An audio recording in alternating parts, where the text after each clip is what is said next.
Halo teman-teman sekalian, kita bertemu lagi dalam perkuliahan pemrograman berorientasi objek.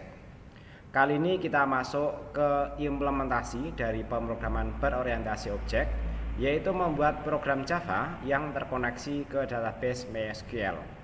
Jadi, pengetahuan-pengetahuan kita tentang pemrograman berorientasi objek, konsep-konsepnya, kemudian strukturnya, dan macam-macamnya itu akan coba kita implementasikan sehingga nanti teman-teman tidak terkesan apa yang sudah kita pelajari hanya bersifat konsep saja dan tidak implementatif. Jadi dengan membuat program Java yang terkoneksi dengan database MySQL ini, nanti secara tidak langsung kita akan menerapkan konsep-konsep PBU dan teman-teman nanti akan lebih mudah memahami kode-kode programnya setelah teman-teman sebelumnya mempelajari tentang konsep-konsep fundamental atau yang mendasar dari pemrograman berorientasi objek. Oke, dengan membuat program Java yang terkoneksi database MySQL ini, nantinya teman-teman bisa membuat program yang integratif dengan database ya. Sekaligus saya ingatkan buat teman-teman sekalian bahwa untuk materi ini nanti berseri dengan materi-materi berikutnya. Jadi saya harapkan mulai dari materi ini teman-teman silahkan mulai mengerjakannya dengan sungguh-sungguh dan nanti secara bertahap ikuti materi berikutnya. Oke, untuk membuat program Java terkoneksi ke database MySQL ya. Untuk kebutuhan softwarenya itu nanti teman-teman membutuhkan Java Development Kit ya. Ini merupakan satu paket dengan NetBeans yang sudah saya bagikan di awal pertemuan ya. Kemudian IDE NetBeans-nya nanti teman-teman silakan gunakan 802. Ini nanti sudah ini ya satu paket dengan Java Development Kit atau JDK ya. Kemudian SAM atau Laragon ya. Dalam panduan ini ya saya menggunakan Laragon 4015 ya dengan PHP versi 72 atau 74 ya. Karena untuk Laragon ya bisa switch versi ya. Jadi nanti teman-teman kalau menggunakan PHP 72 atau 74 nanti sama saja ya. Nah, berikutnya ya kita buat database ya. Jadi tampilan Laragonnya nanti kurang lebih seperti ini. Nanti saya demonstrasikan bagaimana yang pertama mengoperasikan ya database MySQL di Laragon ya.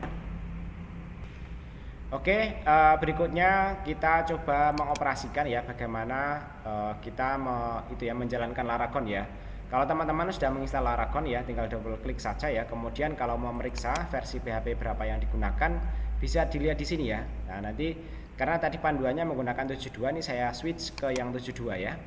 Sehingga saat ini kita menggunakan PHP yang versi 72 ya. Sedangkan database-nya kita menggunakan MySQL ya. Dengan editornya kita menggunakan ini ya, HDSQL. HDSQL secara bawaan nanti sudah terinstall ya ketika teman-teman menginstal Laragon ini ya. Untuk memulainya teman-teman cukup klik start all ini saja ya. Walaupun sebenarnya teman-teman bisa menjalankan hanya bagian MySQL-nya saja. Sedangkan Apache-nya nanti tidak kita gunakan ya, karena Apache-nya ini adalah server dari web yang menggunakan bahasa pemrograman PHP ya. Kemudian ketika kita mau masuk ke editornya ya, kita klik database ini ya. Nah, editornya kita menggunakan HDSQL ya. Kalau teman-teman belum membuat koneksinya ya, pastikan koneksi bawahnya di sini usernya adalah root ya, kemudian portnya atau pangkalannya adalah 3306 ya, dan nama hostnya adalah localhost ya. Yang lainnya tidak usah disetting ya. Teman-teman kalau mau membuat jenis koneksi baru ya, nanti bisa ini ya, klik baru ini ya. Tapi ini tidak saya demonstrasikan. Nah, baru nanti di sini ada settingan lagi. Tapi ini tidak saya demonstrasikan ya karena saya sudah ada ya. Saya hapus saja. Kita masuk ke koneksi Laragon dan kemudian klik buka ini ya. Kalau ada notifikasi coba kita klik OK saja ya, karena ini mungkin ada pekerjaan-pekerjaan sebelumnya yang belum disimpan dan seterusnya ya. Sedikit penjelasan untuk antar mukanya ya. Di Laragon ya memungkinkan ya kita mengeksekusi query di sini ya di permintaan ya, dan nanti kita bisa tambah tab-tab ya, bisa eksekusi query dan seterusnya ya. Kemudian berikutnya ya untuk membuat database ya, kita bisa klik kanan di sini ya. Oke, kita ikuti panduan ini ya biar penjelasannya lebih terstruktur ya. Untuk mempersiapkan database ya, klik kanan pada bagian koneksi HDSQL. Kemudian silakan buat database baru dengan nama yang mengandung nama Anda dan PPU ya. Jadi nanti silakan ya klik kanan, kemudian baru, kemudian database ya. Untuk menunjukkan ya hasil pekerjaan masing-masing, silakan sertakan nama masing-masing ya. Berikutnya silakan buat tabel baru dengan klik kanan database yang baru saja dibuat ya. Kemudian beri nama data MHS, kemudian nama Anda ya. Buat struktur tabel nanti kurang lebih seperti ini ya. Di Heady SQL ya, memungkinkan kita juga langsung eksekusi query ya untuk create tabelnya ya. Seperti ini ya teman-teman, nanti bisa menjalankan ini atau bisa membuatnya secara manual. Nanti saya tunjukkan caranya ya. Oke, karena di tempat saya sudah ada banyak database ya untuk latihan dan untuk beberapa proyek ya. Karena kita akan membuat database dengan nama PBO ya. Ini contoh yang sudah saya buat ya. Mungkin akan saya hapus dulu ya untuk bisa memberikan demonstrasi yang lengkap kepada teman-teman sekalian ya. Oke, saya hapus dulu ya database-nya ya. Sekarang sudah tidak ada database bernama PBO ya. Kemudian kita buat database baru ya. Di sini baru ya, kemudian database ya. Kemudian saya kasih nama PBO ya. Kemudian nama saya ya. Kemudian karena saya mengajar beberapa kali dalam setiap tahunnya ya. Ini saya kasih tahun 2023 ya. Kemudian saya klik OK saja untuk membuat database baru ya. Nah, karena mungkin kalau nyari agak sulit ya teman-teman, ini ya. Nah, ini dia sudah terbentuk ya. Atau kita cari di sini ya, PBO ya. Nah, dia tampil di sini ya. Oke, kita lanjutkan mengikuti panduan ini ya, penjelasannya biar lebih terstruktur ya. Selanjutnya silahkan buat tabel baru dengan klik kanan database yang baru saja dibuat tadi ya, dan diberi nama data MHS kemudian nama Anda ya. Oke, kita buat tabel baru ya, baru kemudian klik tabel ya. Kemudian kita kasih nama data ya, kemudian MHS. Kita cek ya, namanya data ya, data MHS. Kemudian nama saya ya. Nanti teman-teman silahkan gunakan nama masing-masing ya, Riyadi ya. Kemudian setelah kita membuat tabel ya, berikutnya kita buat kolom-kolom pada tabel ya. Nanti strukturnya kurang lebih seperti ini ya. Nah, nanti ada ID, NIM, nama, kemudian prodi, jenis kelamin, tanggal lahir ya. Oke, kita buat di sini ID, kemudian di sini NIM ya. Kemudian berikutnya nama ya. Kita cek lagi. Kemudian prodi, jenis kelamin, tanggal lahir ya. Kemudian di sini ada prodi ya. Kemudian setelah prodi ada jenis kelamin ya. Jenis kelamin ya. Kemudian TGL lahir. TGL underscore lahir ya. Oke, setelah itu ya kita tentukan jenis datanya. Di sini integer, varchar, datetime ya. Oke, integer ya. Kemudian untuk nama biasanya varchar ya. Varchar, kita tentukan varchar ya, Nah, oke, kemudian di sini juga varchar ya. Mungkin untuk koreksi ya, yang ini semestinya bukan datetime ya, tapi hanya date saja ya. Nah, ini ya. Saja ya. Untuk tanggal lahir kan biasanya waktunya tidak tahu ya. Kemudian jangan lupa ya tentukan panjangnya ya. Untuk ID 11 ya, NIM juga 11 ya. Kemudian ini 100, 50, 20 ya. Untuk tanggal tidak perlu ya. Date time-nya nanti saya koreksi ya, menjadi date saja karena kita untuk time-nya biasanya tidak menggunakan lah ya untuk tanggal lahir ya. Oke, kita setting ya. Di sini kita tentukan ya 11 ya nama. Untuk akhir-akhir ini banyak nama yang agak panjang ya, kita kasih space 100 ya. Kemudian berikutnya prodinya 50, kemudian jenis kelaminnya 20 ya. 50, ini 20 saja ya. Oke, untuk datetime-nya tidak perlu. Sampai di sini kita bisa coba simpan ya. Oke, simpan sudah berhasil ya, artinya settingan ini sudah masuk ya. Kemudian untuk ID itu biasanya kan itu ya, auto increment ya biasanya, dan digunakan ya unik ya. Jadi masing-masing data nanti akan berbeda-beda ya. Kita kalau mau lihat datanya nanti di sini ya. Tapi kalau mau nyeting strukturnya nanti di sini ya. Ini biasanya kita jadikan sebagai primary key ya. Oke, caranya kita tambahkan di sini ya. Kemudian pada bagian ini ya kita sorot ya. Kita tambahkan di sini kolom ya. Kolom yaitu otomatisnya ID, walaupun ini sebenarnya bisa kita rubah-rubah ya untuk kolom yang lainnya ya. Oke, berikutnya seperti itu ya. Kemudian jenis panjangnya ya, jenis atau panjangnya ya kita tetapkan sebagai primary key ya. Kemudian kita klik simpan ya. Nah, oke, sampai di sini tidak ada masalah ya. Kemudian ya nilai defaultnya kita coba di sini kita set auto increment ya, sehingga nanti kita tidak perlu mengisi ID ya, tapi akan terisi secara otomatis ya. Oke, sampai di sini untuk struktur tabelnya kita sudah berhasil ya, dan kurang lebih nanti seperti ini ya. Kemudian teman-teman kalau mau mencoba mengisi data ya, karena ketika nanti kita coding kan kadang kita mau mencoba menampilkan data ya. Oke, misalnya di sini kita tambahkan ya NIM 123 ya, namanya misalnya Paryono ya. Seperti itu ya. Ini bisa kita tarik seperti itu ya. Misalnya prodinya S1 Sistem Komputer ya. Kemudian jenis kelaminnya misalnya di sini laki ya. Kemudian tanggal lahirnya misalnya tahun 2001 lah ya, 0 kemudian di sini 1 lah ya. Ini ya tanggal sama bulannya silahkan nanti disesuaikan lah ya, cari contohnya. Nah ini ada error ya, 2001 11 34 tidak bisa ya. Lazimnya tanggal itu ya sampai 24 ya. Oke, kita coba. Nah ini sudah berhasil tersimpan dengan baik ya. Datanya sudah ini ya, sudah ada contohnya ya. Kemudian ID-nya tadi tidak kita isi ya, tapi secara otomatis dia berisi 1. Nanti kalau kita coba lagi ya, misalnya yang sini 111 ya, kemudian ini Pariem ya, misalnya seperti itu ya, sama ya. Kemudian di sini S1 ya, Sistem Komputer ya. Kemudian di sini perempuan ya. Kemudian tanggal lahirnya ya misalnya 2002 lah ya. Misalnya seperti itu. Kemudian kalau kita klik nanti di sini akan terisi otomatis ya, atau increment ya. Jadi nanti dia akan menambahkan ya angka terakhir ditambah 1 ya. Kurang lebih seperti itu untuk persiapan database-nya ya. Kemudian tadi ini tampilan strukturnya sudah mirip ya dengan yang ada di petunjuk ini ya. Kemudian kalau mau lihat ya query create tabelnya kurang lebih seperti berikut ya teman-teman. Kalau mau melihat ini ya kode create-nya nanti ada di sini ya. Nanti teman-teman sebenarnya ya bisa copy paste dari ini ya, kemudian dijalankan di sini nanti sama akan terbentuk tabel yang sama ya. Selanjutnya ya kita buat proyek Java baru ya. Silahkan membuat proyek Java di NetBeans ya dengan nama Java PBO, kemudian nama Anda ya, lalu simpan di tempat yang aman dan mudah dikelola ya. Kalau tempat saya biasanya saya simpan di E ya, kemudian lecturing ya PBO Java, materi PBO PDK 2023, kemudian proyek ya.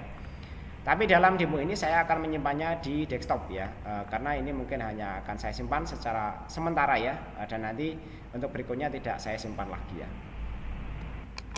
Oke, untuk demonstrasi membuat proyek saya perlihatkan ya dari klik ya icon NetBeans IDE 802-nya ya.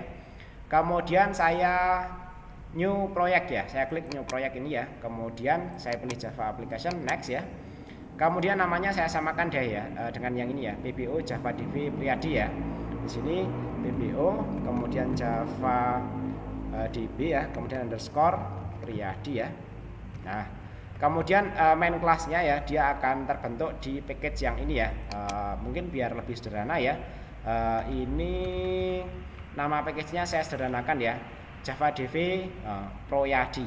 Ini saya rubah ya menjadi Priadi ya. Java DB Priadi. Oke, kemudian PB ini nama kelasnya PBO Java DB Priadi ya. Oke, mungkin nama kelasnya seperti ini ya. Kemudian saya klik finish ya. Nah, nanti hasilnya kurang lebih seperti ini. Tadi nama package-nya adalah Java DB Priadi ya. Kemudian main kelasnya adalah PBO Java DB Priadi.java ya. Nah, sudah mirip dengan ini ya. Nama package juga sesuai dengan nama masing-masing ya. Tadi nama package-nya sudah ada nama masing-masing ya. Kemudian main kelasnya juga sama ya. Kemudian langkah berikutnya adalah tambahkan library MySQL JDBC driver ke proyek yang dibuat dengan klik kanan libraries ya, kemudian add libraries seperti berikut ya.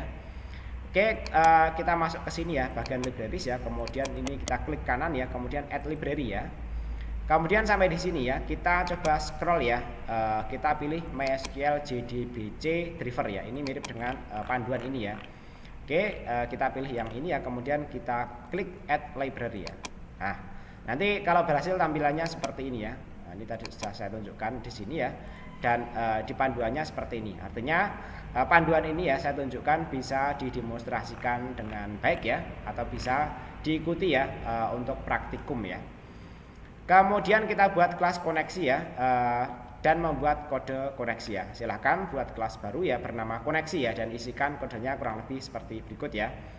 Oke, kita di sini ya kita buat kelas baru dalam package yang sama aja ya. Kita asumsikan misalnya nanti kelas ini nanti akan kita pakai pada kelas-kelas misalnya pada kelas ini ya, PBO Java Dev Priadia. Tapi kali ini ya kita hanya akan membuat koneksi saja ya. Jadi nanti teman-teman kali ini ya fokus ke pembuatan koneksi ini saja dulu ya.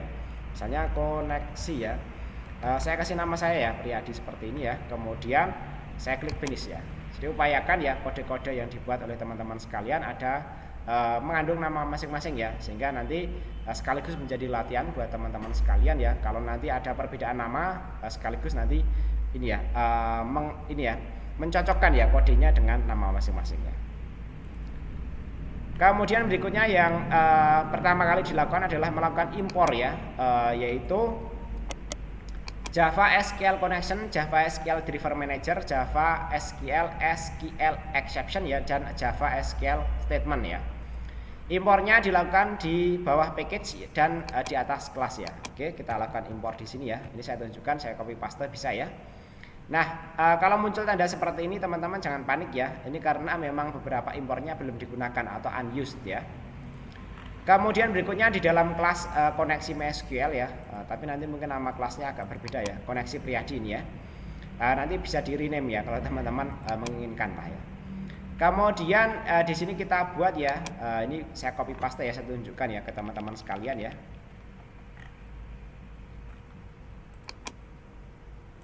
Oke, copy pastanya nanti bertahap ya. Oke, sampai sini ya, kita paste di sini ya.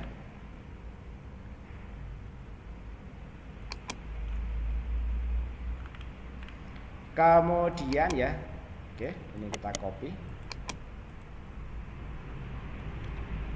Nah, kalau ada beberapa yang error ya, selama copy paste ya. Nah, ini kita sesuaikan di sini ya.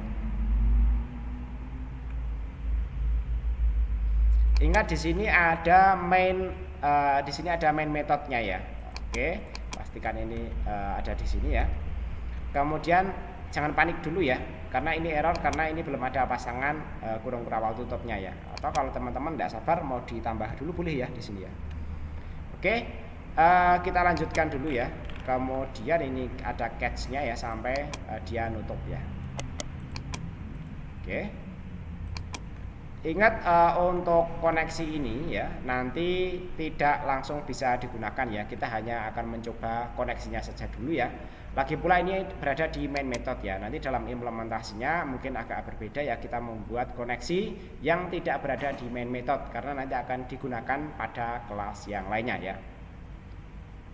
Isikan dengan nama database yang sesuai dengan setelah backslash terakhir ya. Oke, ini merupakan komentar ya.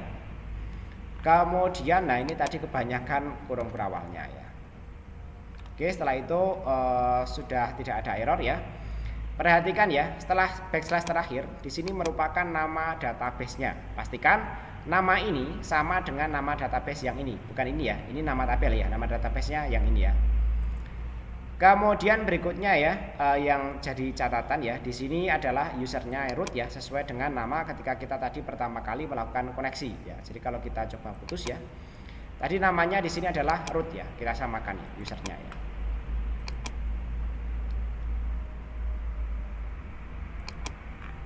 Nah, pastikan nama database-nya yang dimasukkan sesuai dengan nama database yang sudah dibuat sebelumnya ya.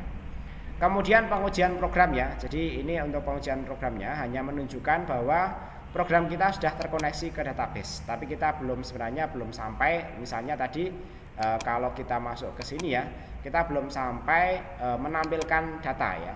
Belum sampai menampilkan data ini. Nanti akan kita pelajari pada pertemuan atau video yang akan datang ya. Oke, sampai di sini ya.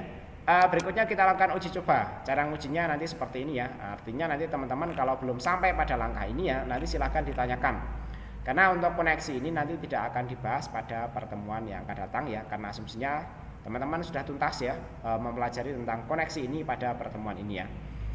Pastikan juga server database sudah dijalankan sebelum menguji coba program ya. Pastikan ini posisinya adalah MySQL sekian ya, started ya keterangannya ya. Kemudian kita nyobanya dengan cara klik kanan kemudian run file saja ya. Oke. Kalau kita jalankan seperti ini yang jalan sebenarnya kelas yang ini ya. Artinya tidak ada apa-apa di sini ya. Untuk lebih mudahnya ya, karena kelas ini nanti tidak akan kita jalankan secara sebagai main kelas utama ya. Ini bisa kita klik kanan kemudian run file ya. Nah, koneksi gagal ya, unknown database PBO 2023 Priyadi. Nah, ini sekaligus ya menunjukkan ke teman-teman sekalian bagaimana cara melakukan debugging atau menyelesaikan masalah yang muncul ya.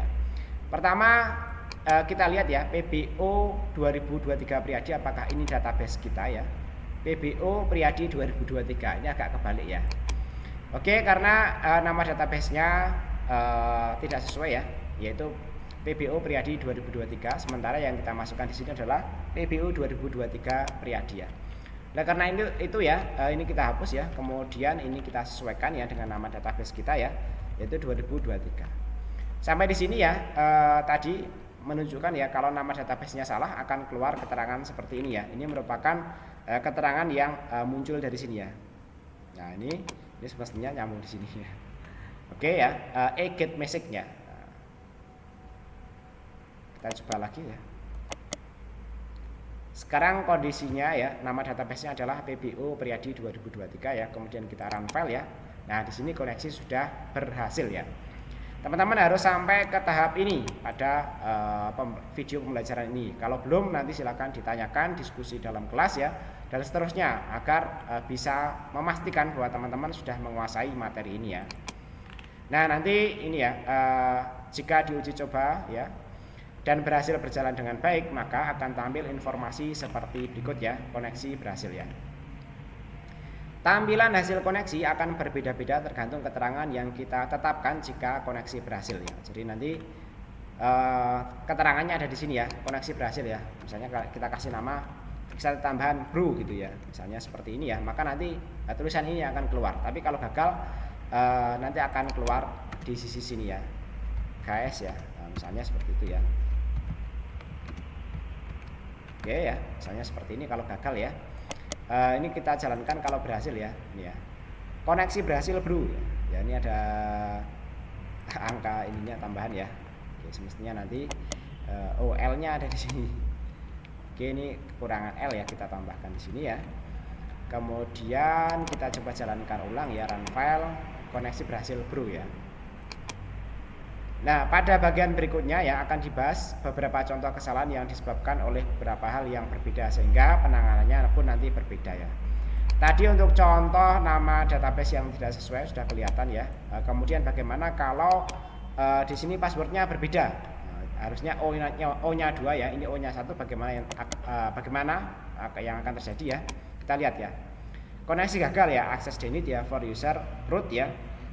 And localhost ya, using password no ya. Jadi kalau password salah kurang lebih seperti itu. Ini untuk jaga-jaga ya teman-teman. Kalau misalnya usernya atau passwordnya nanti tidak sama ya dengan yang saya demonstrasikan ya, nanti cara menganalisis kesalahannya seperti itu ya. Kemudian kalau misalnya sekarang passwordnya yang salah, harusnya kosong ya, misalnya di sini ada spasinya ya. Kalau ada spasinya kita run file ya, maka dia juga akan menampilkan pesan error ya, yaitu koneksi gagal guys ya.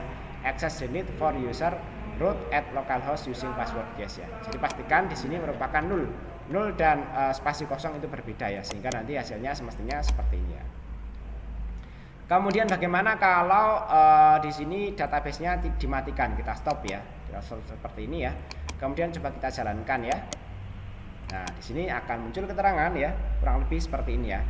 Koneksi gagal ya, communication link failure ya. Ini menunjukkan kalau database-nya tidak terhubung dengan baik ya dengan program kita ya. Kondisinya mati kan tidak terhubung ya. Kemudian nanti kalau kita aktifkan lagi ya, dan kemudian program kita jalankan lagi ya, nah nanti hasilnya kurang lebih seperti ini. Oke, saya kira demikian pembelajaran kita tentang bagaimana membuat koneksi ya Nah, ini sorry, di sini ada tambahan ya, yaitu troubleshooting kesalahan ya. Kesalahan jika server database belum dijalankan tadi ya. Kemudian ya, kesalahan jika databasenya tidak sesuai dengan yang sudah dibuat. Nah, nanti tampilannya seperti ini ya.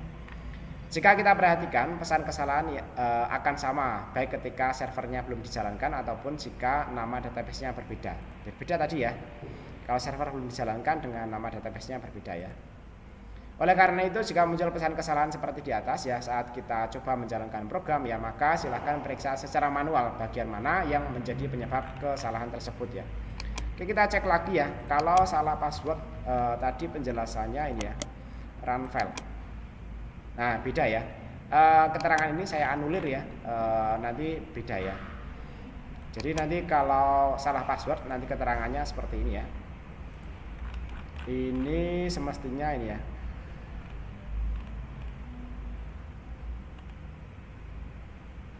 Kalau belum dijalankan seperti ini ya, sedangkan nanti jika nama databasenya, kalau nama databasenya itu nama databasenya salah ya, tadi seperti ini misalnya ya, kita run file ya. Nah, ini koneksi gagal ya, unknown database PBU Priadi ya. Berbeda ya kalau servernya mati. Kalau servernya mati nanti pesan errornya nanti berbeda ya. Nah, nanti pesan errornya nanti seperti ini kalau servernya mati ya. Oke, kurang lebih seperti itu ya. Sekaligus ini nanti saya koreksi sebelum saya bagikan ya. Nanti pesan errornya ternyata berbeda ya. Terima kasih sudah menyimak, mudah-mudahan dipahami dan silahkan jangan lupa melakukan latihan ya. Karena setelah ini ya nanti akan ada seri berikutnya yang terkait dengan materi ini. Demikian untuk perkuliahan kali ini, saya ucapkan terima kasih.